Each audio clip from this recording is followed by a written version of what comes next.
Sa huli ay walang nagawa si Ning Qiu kundi pumayag sa gusto ni Master Li. Agad niya itong tiningnan ng matalim bago niya ito inutusan na ibaba si Jiang Rubing at maaari na silang umalis. Itinaas niya ang kamay patungo kay Master Li sabay tinanggal niya ang puwersa na nagpapahirap dito.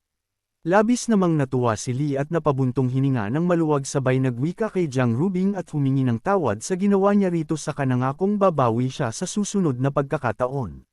Nang tuluyang mawala ang puwersa na dulot ng scepter ay agad na bumalik ang lakas ng lahat kaya marahan na niyang itinulak si Jiang Rubing papunta kay Ning Qiu.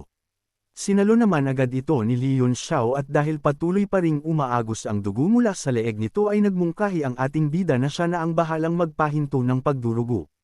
Samantala bago tuluyang umalis ay tumingin si Demon Lord Shang kay Li Yunxiao nang may komplikadong ekspresyon bago siya bumaling kay Ning Qiu at ipinaalala na ang 8 manifestations ng Death God Palace ay walang kinalaman sa monster race.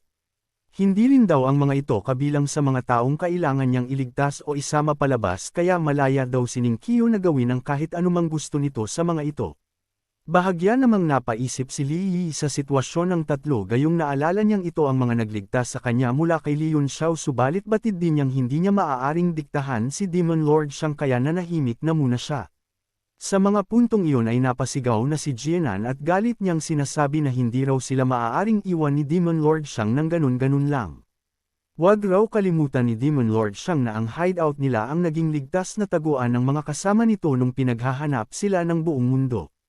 Sa pahayag namang iyon ay napatawa lang si Demon Lord Shang gayong hindi naman daw siya kabilang sa mga lahi ng mga tao para magkaroon ng ganun kababaw na utang na loob.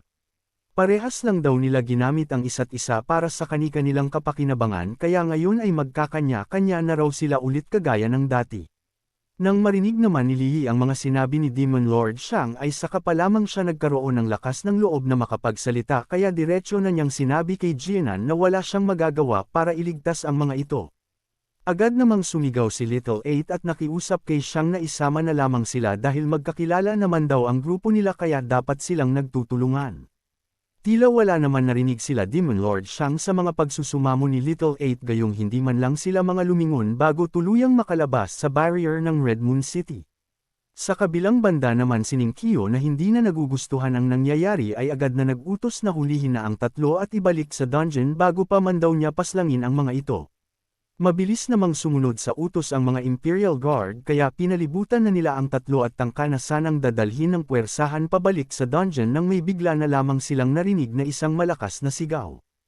Kasunod pa nun ay bumagsak sa kanilang katawan ng isang napakabigat na kapangyarihan at kahit nagamitan nila ang kanilang buong lakas bilang Martial Sovereign Realm Expert ay wala silang magawa. Samantala nakilala naman agad ng tatlo ang pamilyar na boses pati na rin ang aura nito kaya laking gulat nila nang isiping nagtungo ito sa lugar para iligtas sila ng personal.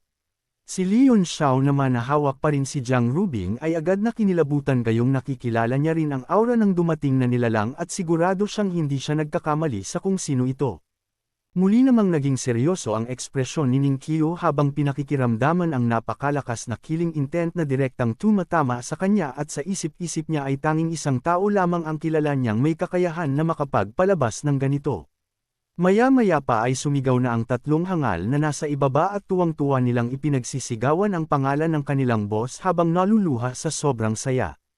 Ang mga Martial Sovereign Realm naman na Imperial Guard ay hindi na kinaya ang matinding pressure na bumabagsak sa kanila kaya sa huli ay napaluhod na silang lahat sa lupa habang namimilipit sa sakit. Nagpatuloy ang matinding pressure sa buong lugar at sa mga puntong iyon ay ginamit na ulit ni Ning Qiu ang kanyang scepter artifact para gumawa ng aksyon.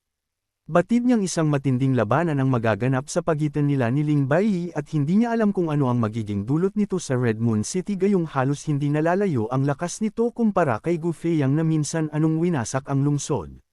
Sa hindi naman inaasahan na pagkakataon ay biglang naramdaman na rin ni Li Yunxiao ang makapangyarihang killing intent ni Ling Baiyi at hindi siya makapaniwala na muli niya itong mararanasan matapos ng huli niyang makalaban ito noon sa World Ranking. Sa isip-isip niya ay mas malakas na ito kumpara sa dati kaya walang duda na sa nagdaan na mga taon ay patuloy itong lumakas ng walang tigil. Naalala pa niya ang killing intent art na minsan niyang itinuro sa mga mandirigma ng Tianshui Kingdom noong naruroon pa siya gayong kay Ling Baiyi niya mismo natutunan iyon.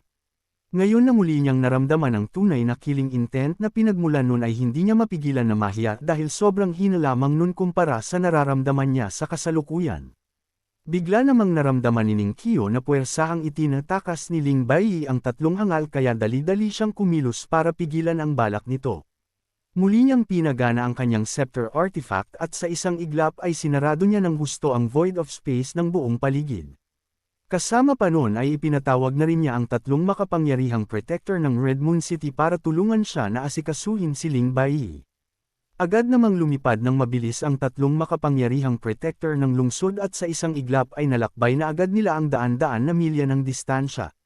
Nadaanan din nila ang nangyayaring labanan sa arena at dahil doon ay bahagyang nabulabog ang dalawang naglalaban na sila Ruan Zimao at Lu Yoxing.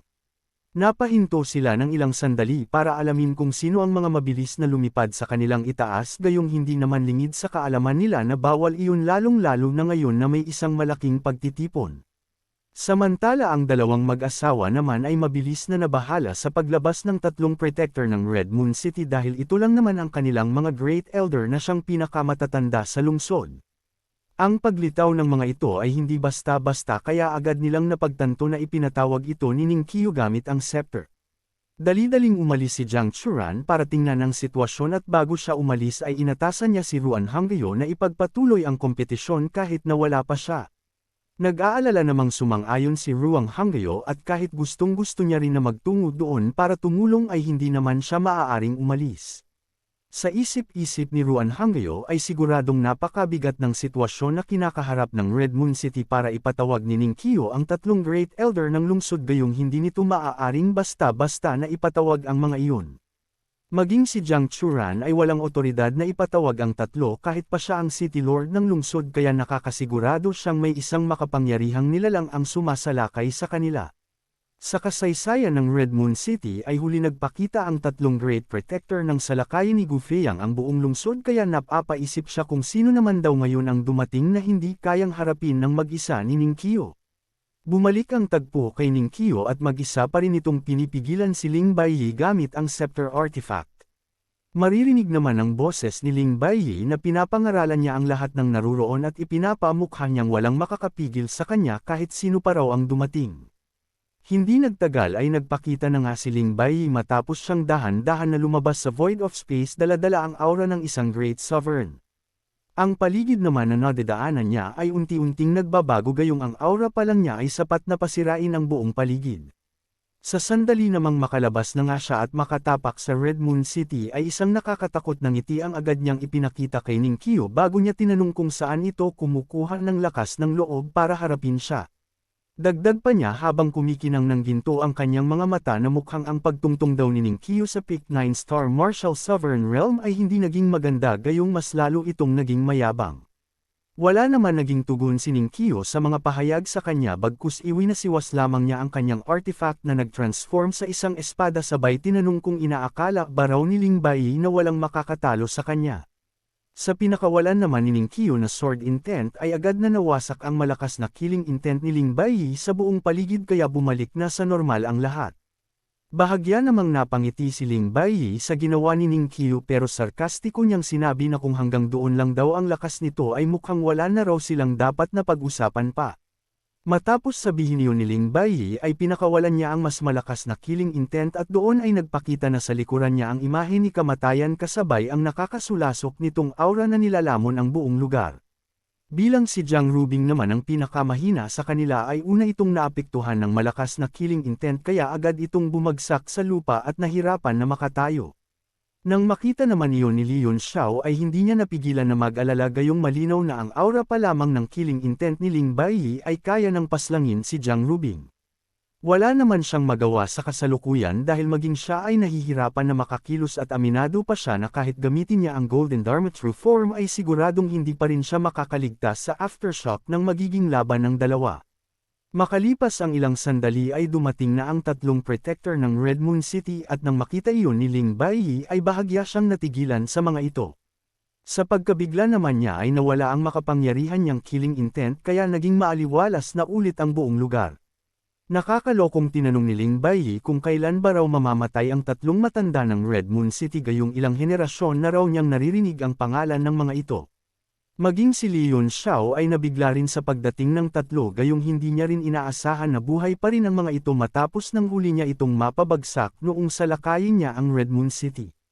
Naalala pa niya na ang tatlong ito ay mayroon lamang antas ng mga 9-star Martial Sovereign Realm at ngayon na ganun pa rin ang antas ng mga ito ay mukhang totoo nga raw ang balita na masyadong mababa ang mga talento nito para maabot ang tugatog ng kapangyarihan.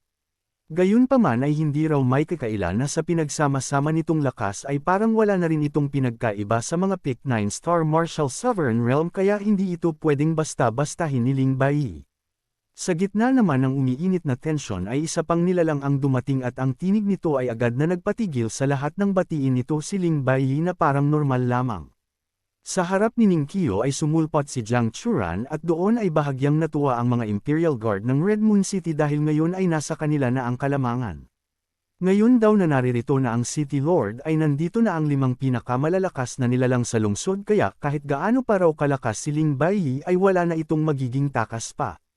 Muling nagsalita si Jiang Churan at nakangiti niyang inalok si Ling Bai na uminom ng tsaa sa mansyon ng lungsod para ipagdiwang daw ang pagtutungo nito rito. Pilit namang ngumiti si Ling Bai bago nagtanong na kung inaaya ba raw talaga siya ni Jiang Churan na uminom ng tsaa o gusto lamang siyang gawing pataba para sa tsaa nito. Kilala raw ang blood tea ng Red Moon City ang gawas sa mga dugo ng Martial Sovereign Realm expert kaya naman nakakapaghinala daw ang alok ni Jiang Churan. Sa kalangitan ay bumaba si Jiang Churan sa kanyang kaliwa at bumuo ng pincer stance kasama si Ning Qiu. Samantala ay direktang hinarangan ng tatlong Great Elder sa kalangitan ng daan pabalik upang wala ng pagkakataong makatakas pa si Ling Bai. Pagkatapos nun ay walang pakialam na sinabi ni Jiang Churan na kung para sa pag-inom ng tsaa o pagiging pataba ay nakadepende iyon kay Ling Bai. Kung handa itong ialay ang sarili bilang pataba ay siguradong mamumulaklak ang isang pambihirang Supreme Grade Blood Tea at aminado siyang inaabangan din niya iyon. Tumawa si Ling Bai sa pahayag nito bago nagtanong kung pinagbabantaan ba siya ni Jiang Churan gayong sanay daw siya na siya ang nananakot kaya bago sa kanya ang pakiramdam na may ibang taong nagbabanta sa kanyang buhay. Itinaas niya ang kamay at naghanda ng umatake. Sa mismong sandaling iyon ay ilang Imperial Guard ng Red Moon City ang napasigaw sa takot habang biglang nawalan ng kontrol ang kanilang mga katawan at direktang nahila sa ere ng isang hindi nakikitang aura ng kamatayan. Sa isang iglap ay tinusok ng napakalakas na killing intent ang kanilang mga katawan hanggang sa tuluyang mamatay ng hindi man lamang nakapagsalita o nakasigaw. Sa kanilang lahat ng naruroon ay si Jiang Rubing ang unang natakot sa nakakakilabot na eksenang iyon. Matapos mapahiyaw ay mabilis niyang tinagpan ang kanyang bibig habang ang mga luha mula sa matinding takot ay kusang umagos sa kanyang mga mata. Buong katawan niya ay nanginginig ng walang kontrol habang nakatingin sa mga bangkay ng Imperial Guard. Samantala ay matinding nanginig din ang katawan ni Jiang Churan habang napuno ng galit at killing intent ang kanyang mga mata. Pero walang interes na sinabi ni Ling Bai na ayaw niyang mag-aksaya ng mga salita kaya inutusan niya ang lahat na umatras at hayaan silang makaalis sa lungsod ng matiwasay. Naramdaman din ni Leon Xiao ang matinding panginginig sa kanyang katawan. Kung siya ang naging target ng killing intent na ipinakita ni Ling Bai ay malamang na wala man lamang siyang pagkakataong makapagtago sa loob ng World God Monument. Samantala ay pumalakpak at sumigaw sa tuwa si Little 8 habang pinupuri ang napakalakas nilang pinuno. Ngunit kasi simula pa lamang niyang magsalita ng isang sinag ng sword shi mula sa kamay ni Ning Qiu ang biglang lumipad patungo kay Jianan. Sa isang iglap ay bumagsak ang ulo ni Jianan at tuluyan itong namatay nang hindi man lang nila namamalayan. Agad na napasigaw ang matandang si Ba Changhe sa matinding dalamhati habang napuno ng walang hanggang kalungkutan ang kanyang mukha. Namutla rin si Little 8 at malinaw na makikita ang takot sa kanyang mga mata. Samantala ay malamig na umalangaw ang boses ni Ning Qiu sa katahimikan habang tinatanong kung may balak pa rin ba raw si Ling Bai na umalis. Saad pa niya na matapos nitong paslangin ang mga Imperial Guard ng Red Moon City ay huwag na raw nitong isipin na makakaalis pa sila ng buhay. Sa pagkakataon namang iyon ay tuluyan nang nagalit si Ling Bai at sa nakangiti niyang ekspresyon ay mayroong nakatagong galit na agad niyang ipinaramdam kay Ning Qiu. Kasunod nun ay malamig niyang tinanong kung talaga bang gusto ni Ning Qiu ilgay sa hukay ang lahat ng nilalang sa Red Moon City sa pagnanasa nito na labanan siya ng patayan. Ngunit walang kahit kaunting takot na tumingin si Ning Qiu kay Ling Baiyi bago seryoso na sinabi na kung may lakas daw ito ng loob ay maaari itong magpatuloy sa pagpatay. Subalit sa bawat isang tao raw na papatayin nito ay dalawa naman ang papaslangan niya bilang kapalit kaya naman magsubukan daw sila ng tapang hanggang sa wakas. Matapos bitawan ng mga salitang iyon ay tumingin si Ning Qiu sa lahat ng taong naruroon at malakas na sinabi na maging miyembro man sila ng Red Moon City o kanyang mga alagad ay kailangan nilang magkaroon ng espiritu ng pagsasakripisyo para sa lungsod. Kung mamamatay daw ang disciple niyang si Jiang Rubing ngayong araw pati ang kanyang kapatid ay handa siyang samahan ang mga ito hanggang sa kamatayan dahil kahit lahat sila ay mamatay ay hindi sila magbibigay ng kahit isang hakbang sa kanilang kalaban. Sa sandaling ay tinanong naman niya ang lahat kung natatakot ba sila sa kamatayan. Agad naman na sumagot si Jiang Rubing na hindi siya natatakot kaya buong lakas niyang isinigaw sa kanyang master saka sa kanyang ama na pagtulungan paslangin si Ling Baiyi. Ang dugong kanina ay pinalamig ng napakatinding killing intent ay unti-unting muling kumulo habang bumalik ang kanyang tapang. Iniangat naman ni Ning Hangfeng ang kanyang ulo at malakas na tumawa. Sinabi din niyang hindi sila natatakot at hiniling niya sa kanyang ate na patayin ang isang Great Martial Sovereign upang makasama nila ito sa hukay. Pagkatapos ay tinanong niya ang lahat ng kanyang mga kasamahan kung hindi ba napakasaya na may isang Great Martial Sovereign na sasama sa kanila sa kamatayan. Tumugon naman agad ang mga ito na napakasayang araw ng ganun kaya isang malaking karangalan daw kahit na mamatay silang lahat ngayon. Lihim namang hinangaan ni Li Yunxiao ang katatagan ni Ning Qiu na maimpluwensyahan ang lahat. Dagdag pa niya na sa mata ng Red Moon City ay isa lamang walang kwentang nilalang si Demon Lord siyang kaya ang pagpapakawala sa kanya ay hindi naman makapagdudulot ng anumang chismis o problema. Ngunit si Ling Baiyi ay isang great sovereign kaya maging para sa reputasyon o kaligtasan ng Red Moon City ay hindi sila maaaring magbigay ng anumang kompromiso. Kahit nangangahulugan pa ito ng pagsasakripisyo kay Jiang Rubing at sa karamihan ng mga eksperto ng Imperial Guards ay kailangan pa rin nilang paslangin si Ling Baiyi o di kaya'y pilitin itong sumuko at pagmukin na natalo sa kanila. Maya-maya pa ay nagsalita na ulit si Jiang Churan at sa seryosong tinig ay binanggit niyang tama raw ang lahat ng kanyang mga nasasakupan dahil iyon ang tapang na dapat taglayin ng mga Imperial Guards ng Red Moon City at ito rin ang nararapat na katangian ng kanyang anak. Ngayong araw daw ay desidido na rin siya na paslangin ang isang Great Sovereign kahit masawi din siya kasama ng lahat. Hangga't taglay daw ng Red Moon City ang ganitong espiritu na mas gugustuhing mamatay kaysa mapahiya ay walang sinuman ang makapagtatangkang magbanta sa kanila. Sa sandaling iyon ay biglang napagtanto ni Jiang Churan na ang mga taon ng pagkakatali at kawalan niya ng magawa ay hindi dahil siya ang City Lord ng Red Moon City kundi dahil sa sarili niyang mahinang kalooban. Kung ang isang tao ay nagtataglay ng matatag at matinding puso ay magiging walang katapat ang kanyang lakas sa hinaharap. Bahagya namang kumunat ang noo ni Ling Baiyi. Batay sa personalidad ni Jiang Churan ay tiyak na hindi ito basta maglalagay ng napakalaking panganib sa sarili upang tuluyang makipaglaban sa kanya. Ang taong pumatay kay Jiena ng napakabilis upang takutin siya ay si Ning Qiu kaya nahihirapan siyang magdesisyon sa kasalukuyan niyang sitwasyon. Napalilibutan siya ng 5 dakilang eksperto at kung makatatakas ba siya ng ligtas ay isa pa ring malaking katanungan para sa kanya. Mapait naman ang umiti si Bachanghe at sinabing napakasakit sa ulo ng misyong ito dahil sa huli ay hindi pa rin sila nakalabas ng tahimik at tila iyon ang parusa ng langit sa kanya. Talagang napakahirap daw magbitiw sa tungkulin at mukhang napakalabo na para sa kanya na makapagretiro ng matiwasay. Ngumiti naman si Little Eight at sarkastikong nagwika na nakakatuwa raw na napakaraming eksperto ang makakasama nila sa kanilang paglalakbay patungo sa impyerno kaya hindi na rin daw magiging masama ang kanilang kahihinatnan. Minura naman siya agad ni Bachanhi habang tumatawa at sinabing hindi ba raw ito maaaring magsalita ng magagandang bagay.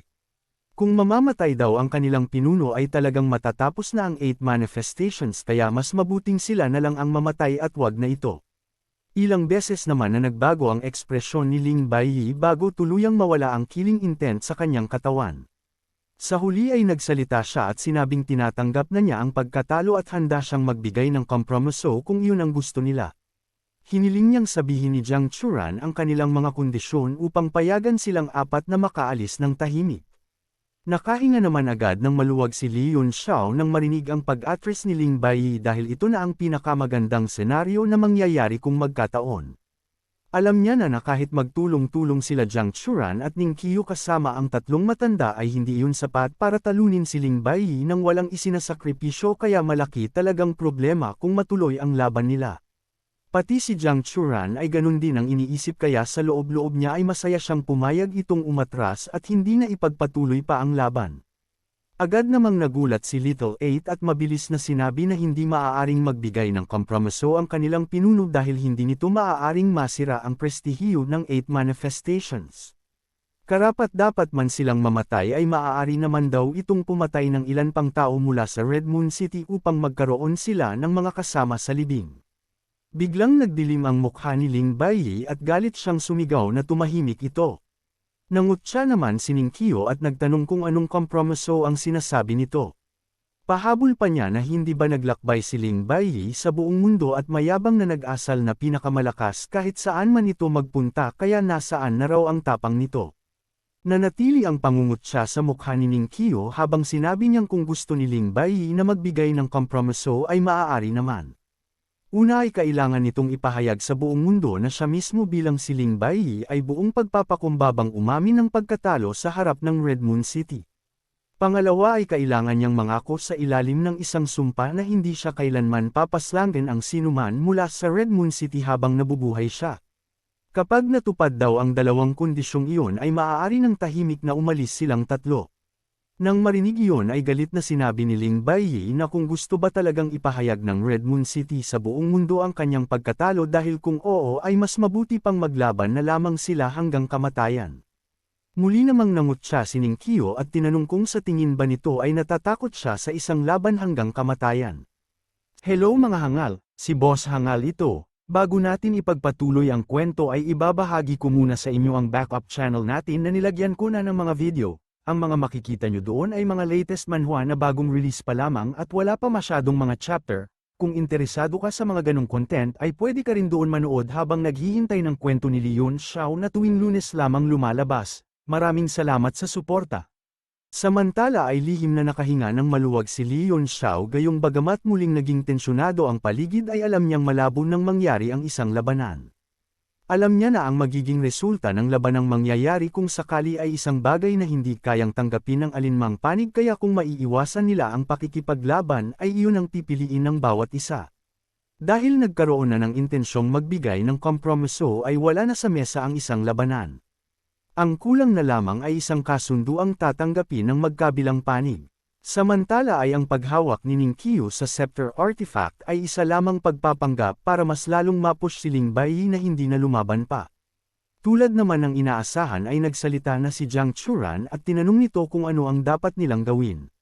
Malamig namang sumagot si Ling Baiyi na dito na nila tapusin ang araw na ito at okto siya na parang walang nangyari. Hindi rin daw siya magtatanim ng malalim na galit sa Red Moon City at yun ang pinakamalaking kondisyon niya na maaring ibigay. Seryoso namang tumugon si Jiang Churan at sinabing naiintindihan niyang sanay si Ling Baiyi na umasta ng mayabang ngunit marami pa ring puwersa sa mundong ito ang hindi nito kayang kalabanin ng mag-isa. Saad pa niya na maaari niyang alisin ang kondisyon na kailangan pang ipahayag sa buong mundo ang pagkatalo nito basta mangako itong hindi kailanman papaslang ng sinuman mula sa Red Moon City at hindi na muling tatapak sa lungsod sa buong buhay nito. Iyon na raw ang pinakasukdulan niya at kung hindi nito kayang tanggapin ang mga kondisyong iyon ay manatili na lamang ito dahil wala nang dapat pang pag-usapan. Napaisip naman agad si Ling Baiyi nang si Jiang Churan na ang magbitaw ng mga salita dahil batid niyang kabilang ang taong ito sa uri ng mga pinunong inuuna ang mas malaking larawan kaya mas madali siyang kausapin. Alam niya rin na ito na ang huling hangganan ni Jiang Churan at kung makikipaglaban ba ito o lalayo ay nakadepende na lamang sa kanyang isang desisyon. Tiningnan niya ang lahat ng expert na naruroon sabay inisip na kung makikipaglaban siya rito ay siguradong sila Ning Qiu at Jiang Churan kasama ang tatlong matanda lamang ang makakaligtas. Ang buong Red Moon City naman ay tiyak na mapapaslang sa lakas ng magiging impact pero hindi iyon ang pangunahing iniisip niya. Ang higit niyang pinagmumuni-muni ay ang posibilidad na makatakas siya sa pinagsamang puwersa ng 5 eksperto kung sakali man na hindi niya ito magawang talunin. Maliban pa dun kahit makatakas siya ay kailangan pa rin niyang isipin kung gaano katagal bago tuluyang gumaling ang kanyang mga magiging pinsala dahil tiyak na napakalubha nun lalong-lalo na ngayong isa na ring Peak Martial Sovereign si Ning Qiu. Sa madaling salita, ang pakikipaglaban sa ganitong sitwasyon ay hindi kailanman naging estilo niya at higit pa roon ay marami siyang kaaway na naghihintay ng kanyang paghina.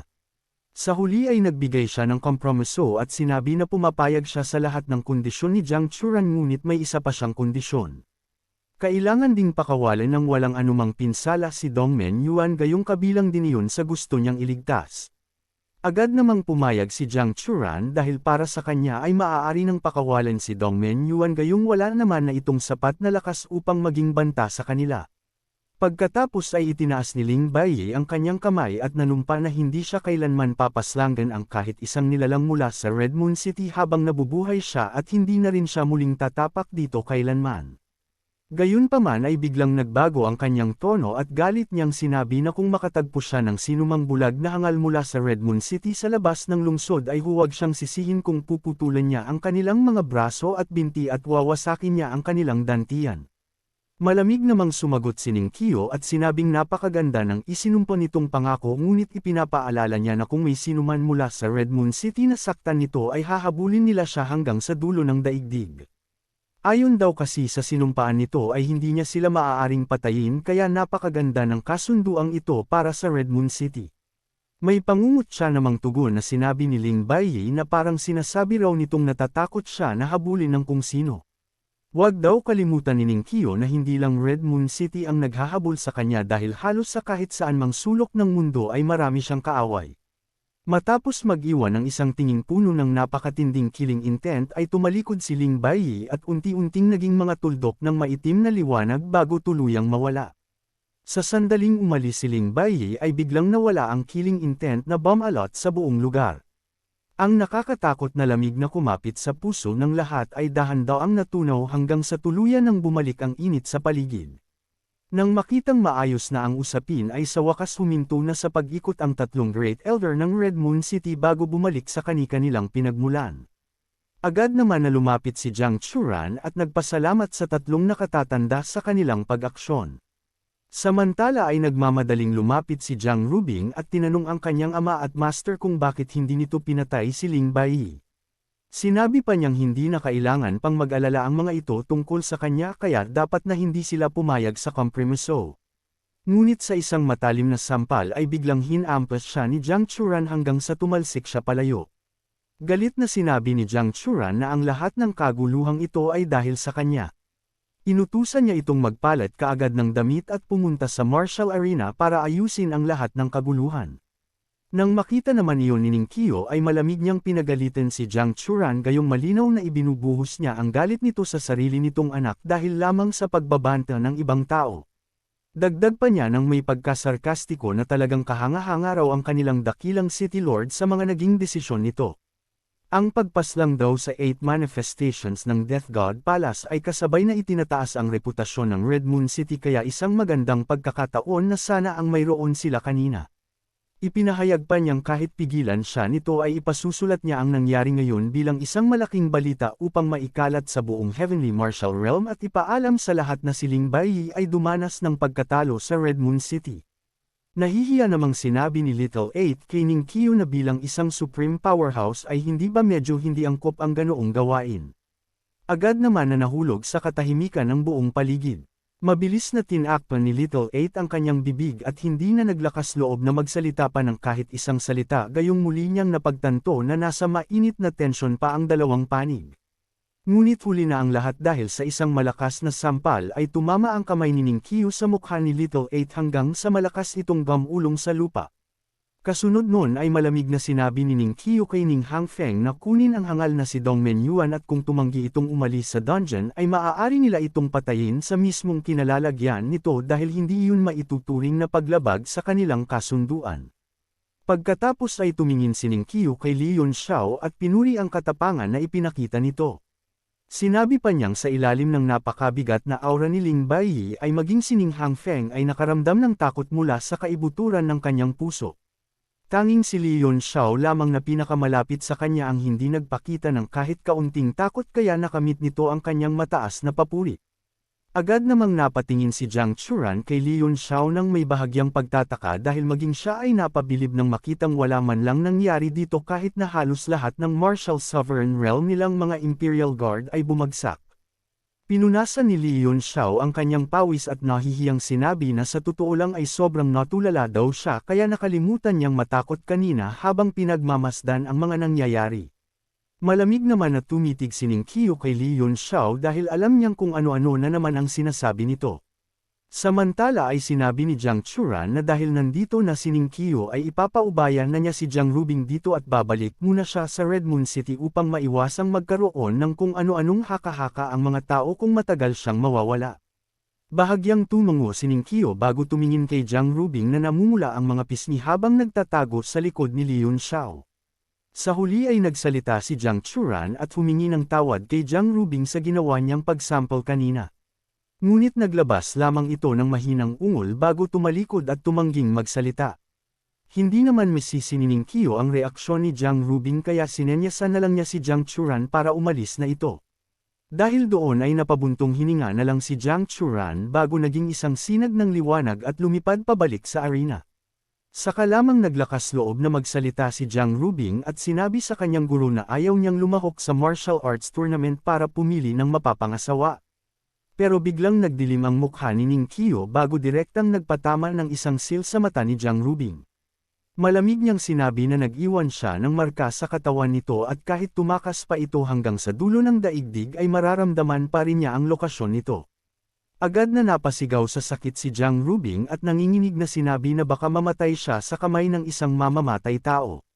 Hindi siya pinansin ni Ning Qiu at tumingin kay Leon Xiao bago nagtanong kung talaga bang wala itong planong sumali sa kompetisyon dahil malapit nang matapos ang martial arts tournament. Matapos noon ay hinawakan niya si Jiang Rubing at bahagyang itinaas ang baba nito gamit ang isang daliri at sinabing tingnan ni Leon Xiao ang mukha ng magandang batang babae. Napakaganda raw nito kaya hindi ba raw natutokso si Leon Xiao. Biglang napuno ng may itim na linya ang mukha ni Leon Xiao habang sinasabi niyang maaaring matukso siya ngunit ano ang magagawa niya kung wala naman siyang sapat na lakas para labanan ang mga young master sa tournament. Sa ngayon daw ay pupunta muna siya roon upang manood at kasabay nito ay aasikasuhin niya ang isang mahalagang bagay. Ang tinutukoy niya ay ang paggamot kay Jiang Rubing na napangako niya kamakailan. Sa tulong ni Ning Qiu upang maitago ang Moon Eye ay hindi na niya kailangang mag-alala na matuklasan ang kanyang ginagawa. Pagkatapos ang matinding labanan ay sama-samang bumalik sila Leon Xiao patungo sa nangyayaring kompetisyon. Doon ay agad na binihisan si Jiang Rubing para iharap sa matagal ng mga naghihintay dito. Samantala ay pilit na pinigilan ni Ruan Zimao si Zuyuki upang makuha ang tagumpay. Bagamat matindi ang pinsalang natamo ng kanyang origin energy sa patuloy na pakikipaglaban ay ipinagpatuloy pa rin niya ang kanyang laban kay Zuyuki. Habang pinapanood nila ang dalawang naglalaban sa entablado ng arena ay mahina na nagtanong si Ning Qiu kung sino sa tingin ni Leon Xiao ang mananalo sa huli. Sumagot naman si Leon Xiao na kung walang anumang aksidente na magaganap ay malamang na si Ruan Zimao ang mananalo. Agad namang nagtanong si Ruan Hangyo kung mataas din ba ang pagtingin ng ating bida kay Ruan Zimao.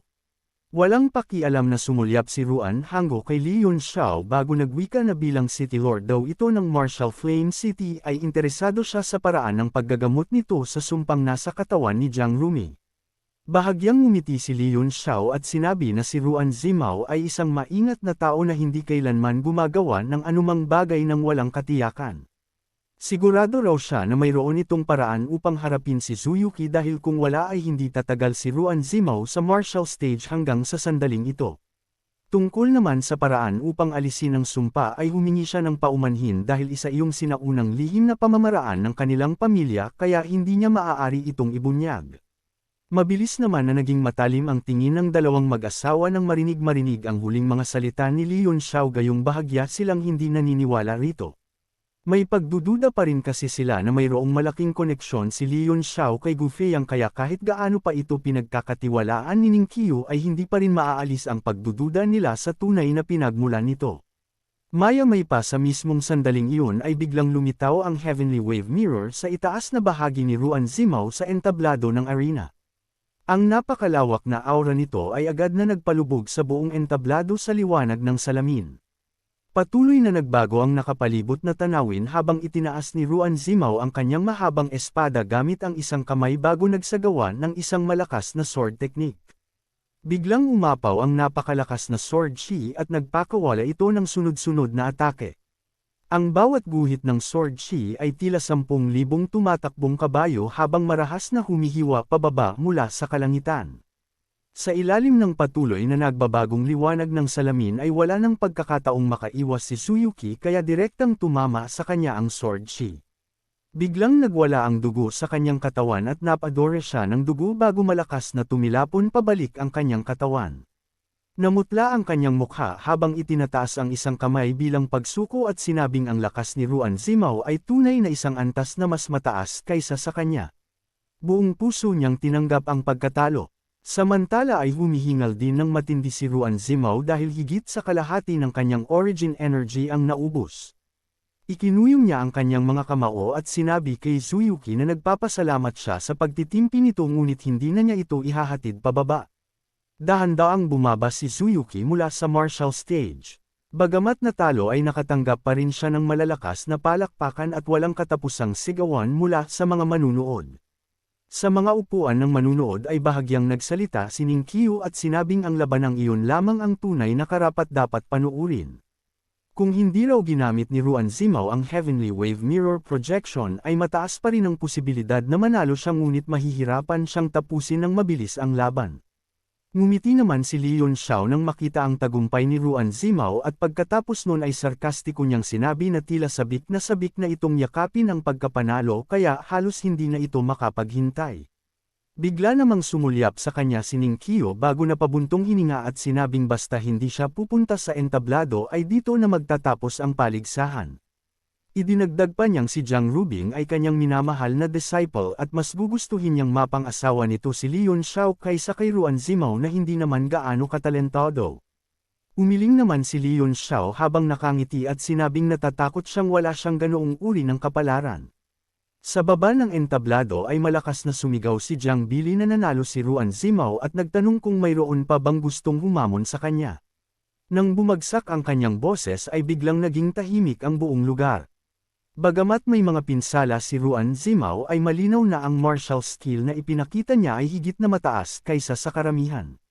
Kaya naman tinatanong ng marami kung sino pa sa nakababatang henerasyon ang maglalakas loob na makipagkompetensya dito. 3 beses na sunod-sunod na nagtanong si Jiang Bili ngunit nanatiling tahimik ang buong lugar dahil wala nang sino mang kayang sumagot sa kanyang hamon. Isang ngiti naman ang lumitaw sa mukha ni Ruan Hanggayo habang bahagya namang tumango si Jiang Churan kahit na hindi bukal sa kanyang kalooban na manalo si Ruan Zimao. Para sa kanya bilang ama ay wala silang pagtutol kung mapapangasawa ni Jiang Rubing si Ruan Zimao ngunit nag-aalala lang sila kung kaya ba talaga nitong protektahan ang kanilang anak pagdating sa hinaharap. Nang makitang wala nang humahakbang pasulong ay pabalik na sana si Jiang Bili upang ipahayag ang pagtatapos ng paligsahan nang biglang may isang figure na humakbang mula sa mga upuan ng manunood at naglakad patungo sa entablado. Agad itong nagdulot ng kaguluhan habang ang lahat ng mata ay napunta sa kanya. Nang makita naman ni Leon Xiao kung sino ang dumating ay hindi niya napigilan na matawa gayong hindi niya inaasahan na dito ito magpapakita matapos hindi samipot sa napagkasunduan nilang lugar. Gulat din na sumigaw si Jiang Rubing at sinabing si Lu Qingdian ang dumating. Samantala mabilis na nagdilim ang mukha ni Ruan Zimao habang malamig na nagtanong kung sino ito at kung naparito rin ba ito para labanan siya. Pero walang interes na sumagot si Lu Qingdian at ipinakilala ang sarili bago sinabi ang kanyang pakay. Sinabi ni Lu Qingdian na wala siyang intensyong makipagkompetensya para kay Jiang Rubing ngunit gusto niyang makuha ang Dragon Whisper na kabilang sa mga premyo. Kung papayag daw si Ruan Zimao na ibigay sa kanya ang bagay na iyon ay agad siyang aamin ng pagkatalo at bababa sa entablado. Malakas naman na tumawa si Ruan Zimao at sinabing isa lamang itong 8-star Martial Supreme Realm ngunit naglalakas loob na makipag-usap sa kanya ng mga kondisyon. Inutusan niya itong bumunot ng sandata at lumaban gayong ipapakita niya na walang karapatan ang mga kaganyan ni Lu Qingdian dito. Bahagya namang kumunat ang noo ni Lu Qingdian at sinabi niyang hindi pa nakakabawi ng kanyang origin energy si Ruan Zimao kaya ayaw niyang samantalahin ang sitwasyon nito. Hiniling niya kay Ruan Zimao na magpahinga muna ngunit mabilis itong tumanggi at sinabing ang pakikipaglaban daw sa isang kagaya niya na 8-star Martial Supreme lamang ay hindi nangangailangan ng higit sa isang galaw. Sa madaling salita ay hindi na raw niya kailangang mag-aksaya ng oras sa pagpapahinga gayong tatapusin niya agad ang laban. Dahil sabik na siyang makita ang resulta ay agad na sumugod si Ruan Zimao gamit ang kanyang espada at humiwa pababa.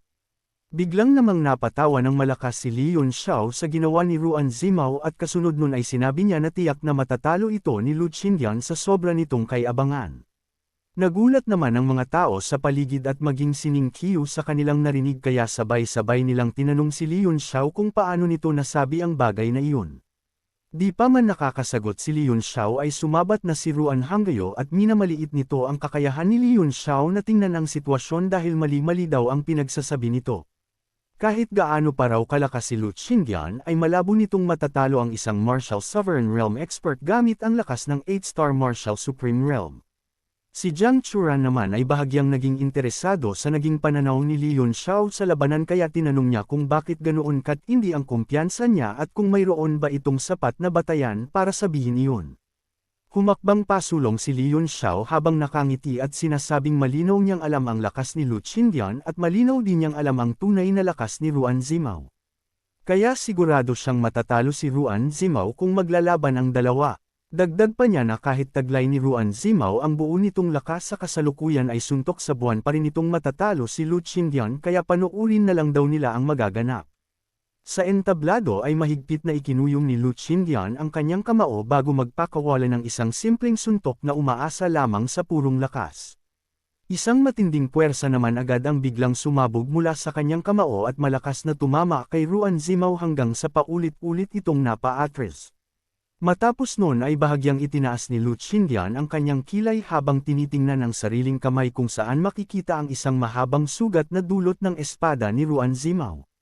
Sa kabilang banda naman ay malamig na sumanghal si Ruan Zimao gayong bagamat na paatras daw siya ay malinaw naman daw niyang nakita na kayang-kaya niyang talunin ang kaharap niya. Aminado daw siya na matigas ang pangangatawan nito ngunit hanggang doon na lang daw yun kaya sa susunod niya raw na pag-atake ay talagang tatapusin na niya ang labanan. Subalit sa sandaling matapos siya sa pagsasalita ay bigla na lamang siyang natigilan nang marinig ang isang malutong na tunog mula sa kanyang espada bago ito direktang mabasag at magkadurog-durog sa kanyang harapan. Isang masamang pakiramdam ang biglang sumiksik sa kanyang puso dahil tila nakagawa siya ng isang malubhang pagkakamali. Samantala natatawa namang inulit ni Lu Qingyan ang tanong kung talaga bang hindi magpapahinga si Ruan Zimao dahil kung oo ay hindi na siya magdadalawang isip na magpigil ng kanyang lakas.